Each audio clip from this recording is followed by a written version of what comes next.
नमस्कार, जय श्री कृष्णा। स्वागत करता हूं मैं आपका अपने चैनल कुंडली शास्त्र में। मैं हूं एस्ट्रोलॉजर रतन सिंह। कर्क राशि हो चाहे कर्क लग्न हो, दोनों के लिए वीडियो इंपॉर्टेंट रहने वाला है। इस बार हम कुछ ही ग्रह को ले रहे हैं जो इंपॉर्टेंट इवेंट हैं, सिर्फ इसी को कैप्चर कर रहे हैं और इसका क्या इंपैक्ट पड़ेगा, क्योंकि सभी ग्रहों को लेंगे तो वो हमारा वीक टू वीक राशिफल आता ही है।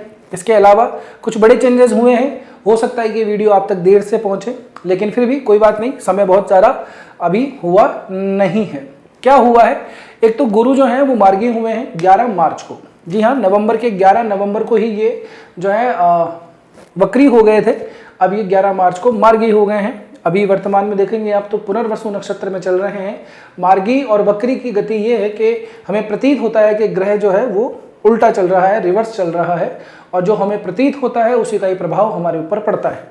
तो पुनर्वसु नक्षत्र, अभी ये जो नक्षत्र है ये गुरु का ही नक्षत्र है। वर्तमान में अगर आप देखेंगे तो पुनर्वसु नक्षत्र के प्रथम चरण में अभी गुरु महाराज चल रहे हैं। इसके बाद में 20 अप्रैल को ये दूसरे चरण के अंदर पहुंच जाएंगे और इसके बाद में एक समय आएगा जून का, तब ये आप ही की राशि, आप ही के लग्न के अंदर आएंगे। तब जो है गुरु महाराज उच्च के हो जाते हैं। बहुत शुभदायी आपके लिए फल रहने वाला है वो।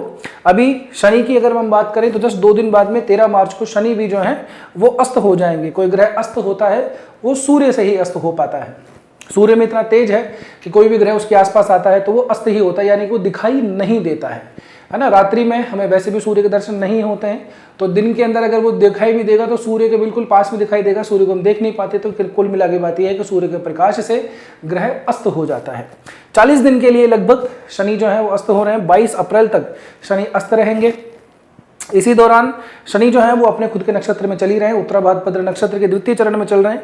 फिर तीसरे चरण को अभी 21 मार्च को आएंगे। उसके बाद चौथे चरण में ये 17 अप्रैल को आएंगे। उसके बाद में फिर गति इनकी बदलेगी, नक्षत्र फिर परिवर्तन होगा, ये वक्री भी होंगे, बहुत सारी चीजें होंगी, लेकिन जब होगा तब की तब देखेंगे। अब इसका क्या प्रभाव पड़ेगा इसके ऊपर भी बात करेंगे। साथ ही में सूर्य का मीन राशि में गोचर हुआ है 15 मार्च को और ये अमूमन 1 महीने तक रहेंगे। 14 अप्रैल को ये मीन राशि से अपनी उच्च की राशि मेष राशि के अंदर जाएंगे। अब इसका क्या प्रभाव पड़ेगा इसको हम थोड़ा सा देख लेते हैं। वर्तमान में अगर आपकी बात करें तो कर्क लग्न जो रहता है उसके लिए जो नवमेश हैं वो मंगल रहते हैं और जो पंचमेश क्षमा कीजिएगा, जो पंचमेश हैं वो मंगल रहते हैं और जो नवमेश हैं वो जो है गुरु महाराज रहते हैं। ये जल तत्व की राशियां हैं 4, 8 और 12, ये जल तत्व की राशियां हैं। अब यहाँ पे गुरु की अगर आप देखेंगे वर्तमान स्थिति तो आप लोगों के लिए 12वें भाव में चल रहे हैं। तो गुरु का भाव परिवर्तन नहीं हुआ है, गुरु की गति में परिवर्तन आया है। अभी आपके व्यय भाव के अंदर 12वें भाव के अंदर है, मिथुन राशि के अंदर बुध की राशि बनती है, लेकिन जिस नक्षत्र में है वो इनका स्वयं का ही नक्षत्र है। क्या होगा इससे, मार्गी होने से?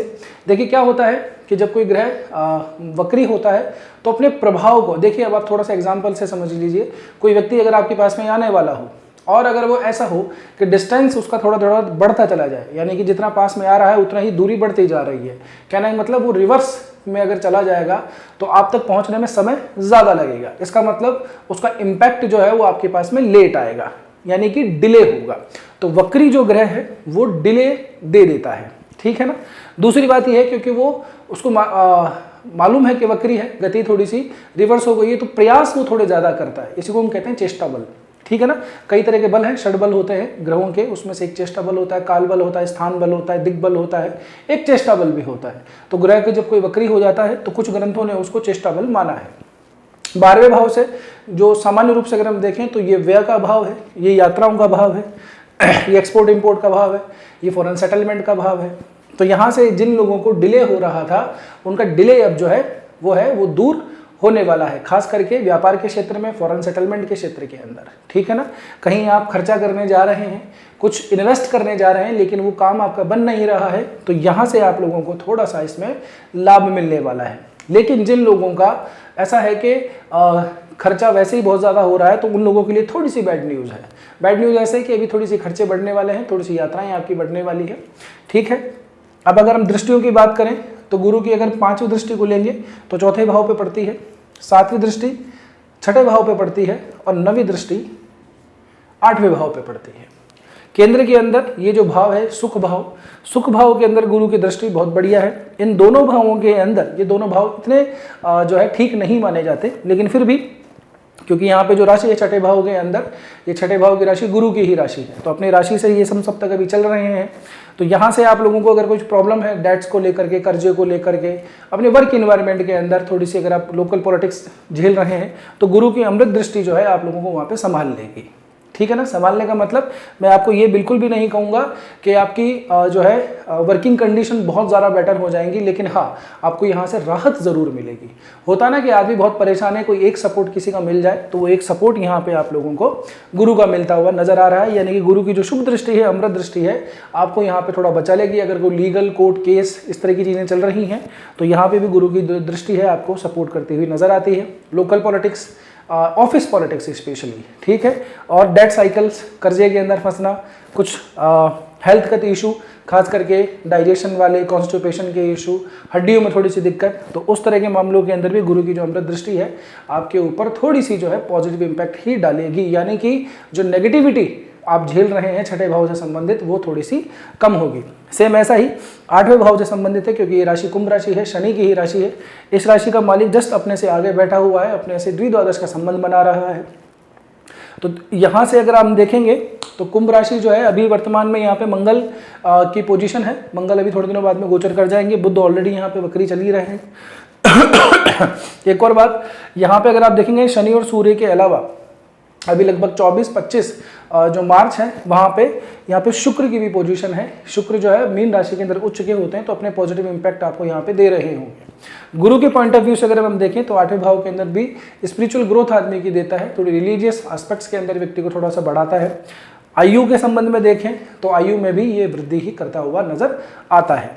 इस भाव से अगर आप कोई नेगेटिव इन्फ्लुएंस झेल रहे हैं, मान लीजिए आपकी मेन चार्ट के अंदर राहु यहाँ पे है पोजीशन के अंदर, केतु यहाँ पे है, अगर केतु है तो आपकी धार्मिक प्रवृत्ति थोड़ी सी बढ़ने वाली है, थोड़ी सी रिलीजियस और होने वाले हैं। और अगर ऐसा होता है तो आप ये समझ लीजिएगा कि इसका इम्पैक्ट जो है आपके लिए पॉजिटिव ही होने वाला है। देखिए क्या इंपॉर्टेंट ये भी है कि आपकी किस ग्रह की दशा महादशा चल रही है, किस ग्रह का लग्न बनता है, कौन से नक्षत्र में आपका जन्म हुआ है, ठीक है ना, किस ग्रह की प्रत्यंत्र दशा चल रही है, उनसे संबंधित जो जानकारी है उसी के बाद में ही हम कोई गोचर को फलित कर पाते हैं। तो अगर आपकी कोई ऐसी कोई समस्या है जिसका जनरली आप लोग को सॉल्यूशन नहीं मिल रहा है, आप अगर चाहते हैं कोई ऐसी समस्या का समाधान, ज्योतिषीय समाधान चाहते हैं, तो आप नीचे कॉन्टैक्ट इन्फॉर्मेशन दी हुई है, वहाँ पे आप संपर्क कर सकते हैं। व्हाट्सअप ही करें तो ज़्यादा बेटर है, कुछ लोग कॉल भी कर लेते हैं, इट्स ओके, है ना। या फिर आप जाकर के हमारी वेबसाइट पे जाकर भी अपना अपॉइंटमेंट बुक करवा सकते हैं, ये पेड कंसल्टेशन है, ठीक है। तो आठवें भाव से संबंधित गुरु जो है आप लोगों को यहाँ पे भी जो नेगेटिविटी है उसको घटा रहे हैं, ठीक है ना। अब बात करते हैं शनि की दृष्टि से। शनि अपनी जो है आपके नवम भाव के अंदर बैठा है। अब अगर आप देखेंगे तो ये भी मूल त्रिकोण जो यहाँ पे बैठे हुए हैं ग्रह, और यहाँ पे जो राशि है ये वैसे गुरु की राशि बनती है। त्रिकोण के अंदर अभी मीन राशि आप लोगों में चल रही है। ये सब 4, 8, 12 की राशियाँ त्रिकोण के अंदर बैठती हैं, तो ये वैसे भी क्या जल तत्व की राशियाँ होती हैं। अब शनि की दृष्टि से देखें तो जल तत्व के अंदर बैठ के, क्योंकि शनि थोड़ा ठंडा ग्रह है तो इतना परेशान नहीं करता है, ठीक है ना। लेकिन यहाँ पे गुरु की कोई दृष्टि नहीं है। गुरु स्वयं जो है अपने भाव से 4-10 का संबंध बना रहा है, जो कि ठीक ठाक है, ठीक है ना। केंद्र से केंद्र का ये संबंध बनता है। नवम भाव के अंदर बैठ करके ग्रह किस तरह का फल देता है, क्योंकि अगर आप देखेंगे शनि जो है आप लोगों के लिए सप्तम और अष्टम भाव का मालिक बनता है, तो शनि यहाँ पे बहुत ज़्यादा कारक नहीं बन पाता। तो शनि से रिलेटेड अगर आपको कोई परेशानी आ रही है, जैसे कि आपके बॉस से नहीं बनती, मैनेजर से नहीं बन रही है, काम बहुत ज़्यादा अटक रहे हैं, डिले हो रहे हैं, ठीक है ना, तो यहाँ से शनि का जो इम्पैक्ट है, क्योंकि अस्त हो जाने से उसका प्रभाव काफ़ी कम हो जाता है। ऐसा नहीं है कि प्रभाव बिल्कुल जीरो हो जाएगा, शून्य हो जाएगा, प्रभाव उसका न्यून हो जाता है। तो यहाँ से शनि की जो अगर आप मार झेल रहे हैं तो आप लोगों के लिए ये गोचर अच्छा ही रहने वाला है। शनि अगर अस्त हो रहे हैं तो आप लोगों के लिए अच्छा ही है। अब मैं वही बात है, डिपेंड करता है कि आप शनि आपके मेन चार्ट में कहाँ पर बैठे हुए हैं। मान लीजिए अगर चौथे भाव में ही शनि बैठे हुए हैं आपके लग्न चार्ट के अंदर, उच्च राशि के अंदर, और वो आपको काफ़ी ज़्यादा पॉजिटिव इंपैक्ट दे रहे हैं, तो शनि का अस्त हो जाना आप लोगों के लिए इतना शुभदायी नहीं होगा। लेकिन जनरली कर्क लग्न हो, कर्क राशि हो, उनके लिए शनि इतने ज़्यादा कारक ग्रह नहीं बनते, क्योंकि एक तो ये मारक भाव का स्वामी है और दूसरा ये अष्टम भावाधिपति भी बनता है। स्वयं की स्थिति सूर्य के साथ में तो वैसे भी थोड़ी सी पीड़ा ही ये झेल रहे हैं। शनि और सूर्य का इतना ज़्यादा मिलन अच्छा नहीं माना जाता। इसको कई ग्रंथों के अंदर जो है बहुत ज़्यादा क्रूर पोजीशन बताई हुई है, लेकिन ये बहुत जनरल बात है। अब शनि की दृष्टि की बात कर लेते हैं हम। तो शनि की तीसरी दृष्टि आपके 11वें भाव पे पड़ रही है, शनि की 7वीं दृष्टि आप लोगों के तीसरे भाव पे पड़ती है, और 10वीं दृष्टि फिर से आप लोगों के लिए पड़ रही है 6ठे भाव के ऊपर। तो अगर आप देखेंगे तो जो 6ठा भाव है वो गुरु से भी इन्फ्लुएंस है और शनि से भी इन्फ्लुएंस है ना। अब शनि की जो दृष्टि है वृषभ राशि के ऊपर पड़ रही है, वृषभ राशि लाभ की राशि है, तो यहाँ से आप लोगों को जो है देखिए डिपेंड करता है, वही बात है, इस बात को इस तरह से ही समझिएगा। कई सारे वीडियोस देखते होंगे तो उसमें सीधी सीधी गणना करके बता दी जाती है, लेकिन डिपेंड सबसे पहले ये करता है कि आपकी लग्न पत्रिका के अंदर ग्रहों की पोजीशन कैसी है, ठीक है ना। तो यहाँ पे वृषभ राशि के ऊपर शनि की दृष्टि इतनी ज़्यादा खराब नहीं है, अच्छी ही है। लाभ भाव के ऊपर शनि की दृष्टि, अगर आपकी मेन पत्रिका में शनि कारक हैं, अच्छे हैं, अच्छी भाव के अंदर हैं, वो दशा अंतर्दशा प्रत्यंतर में भी चल रहे हैं, तो आपको यहाँ पे प्रॉफिट ही देके जाएंगे। लेकिन अगर ऐसा नहीं है तो फिर यहाँ से आपको थोड़ी नुकसान हो सकता है। तो थोड़ा जांच समझ के ही आगे निवेश करना आप लोगों को चाहिए। यहाँ पे अगर कोई ग्रोथ होने वाली है काम के अंदर, प्रोग्रेस होने वाली है, इंक्रीमेंट लगने वाला है, प्रमोशन होने वाला है, जॉब को स्विच करना चाह रहे हैं, तो इन चीज़ों को ध्यान में रख के ही आगे फैसला कर लीजिएगा। शनि की आपके कर्म जो पराक्रम का भाव है कन्या राशि, उसके ऊपर भी 7वीं दृष्टि पड़ती है। तो यहाँ से एक तो शनि है खुद स्वयं जो है कर्म का कारक माना जाता है, लेकिन अगर शनि की पोजीशन ठीक नहीं है, अस्त भी हो गया है, तो अपने काम के अंदर आपको थोड़ा सा लेजीनेस महसूस होगा, आपको थोड़ा डिले महसूस होगा। अपने अंदर जो चीज़ें हैं उसको आप लगेंगे यार कल कर लेंगे, शाम को कर लेंगे, 2 दिन बाद कर लेंगे, वैसे भी कुछ हो तो रहा है नहीं, क्यों खामखा परेशान होना, आज धूप ज़्यादा हो रही है, आज मेरा मन नहीं कर रहा है। इस तरह की जो चीज़ें होती हैं वो शनि की कुप्रभाव को दिखाती हैं। और एक और बात, अगर इस समय पर अगर आपको कोई दुर्व्यसन लग जाता है या वो बढ़ रहा है, जर्दा, गुटखा, पान मसाला, बीड़ी, सिगरेट, इस तरह की जो चीज़ें हैं, अगर वो बढ़ गया है तो भी आप समझ लीजिए कि शनि के बैड इन्फ्लुएंस से आप लोग बहुत ज़्यादा पीड़ित हैं। दांतों में कोई दिक्कत हो गई है, खास करके इधर कान के अंदर भी अगर कोई प्रॉब्लम हो रही है, क्योंकि यहाँ से भाव जो है हम इसको कानों से भी देखा जाता है, कान भी देखते हैं हम इसको, स्पेशली कंठ को भी यहाँ से देखते हैं। तो यहाँ से अगर कोई ऐसी समस्या आ रही है तो इसका मतलब शनि का बैड इम्पैक्ट आप लोगों पे पड़ रहा है, क्योंकि यहाँ पे अगर देखेंगे तो सूर्य की भी दृष्टि पड़ती है, कन्या राशि के ऊपर शनि की भी दृष्टि है और सूर्य की भी दृष्टि है, ठीक है। तो कन्या राशि और धनु राशि, इन दोनों भावों के हिसाब से स्पेशली गुरु, शनि, सूर्य, इनका इम्पैक्ट ज़्यादा पड़ा हुआ है, ठीक है ना। तो पराक्रम, काम, उसमें थोड़ा डिलेनेस हमको यहाँ पे दिखाई देता है। इसके बाद में शनि की 10वीं दृष्टि यहाँ पे पड़ती है 6ठे भाव के अंदर। 6ठे भाव में वैसे शनि जो है काफ़ी ज़्यादा पॉजिटिव जनरली माना जाता है, हर बार जरूरी नहीं है, पर जनरली शनि को 6ठे भाव में ठीक ही माना जाता है। खराब भावों के अंदर, पाप भावों के अंदर अगर पापी ग्रह बैठा हो तो वो उस भाव के लिए ठीक ही है। ऐसे समय के अंदर जो कोर्ट केस वगैरह जो जनरली लोगों के रहते हैं, ठीक है ना, लीगल मैटर जो लोगों के रहते हैं, प्रॉपर्टी डिस्प्यूट्स वगैरह रहते हैं, तो अगर वो सही माता की आराधना करें, शिव की आराधना करें, शनि की आराधना करें, तो काफ़ी कुछ उन लोगों को यहाँ पे विजय प्राप्त होने की पूरी संभावना रहती है, ठीक है ना। तो ये है शनि का इम्पैक्ट का। अब बात करते हैं सूर्य की। तो सूर्य जिस भाव में बैठे हैं वो पिता का भाव है। इस भाव का नैसर्गिक कार्यकत्व में कुछ हिस्सा जो है सूर्य के पास में भी है, कुछ हर भावों का एक नैसर्गिक कार्यकत्व भी होता है। गुरु के पास में भी नवा भाव का कार्यकत्व दिया हुआ है।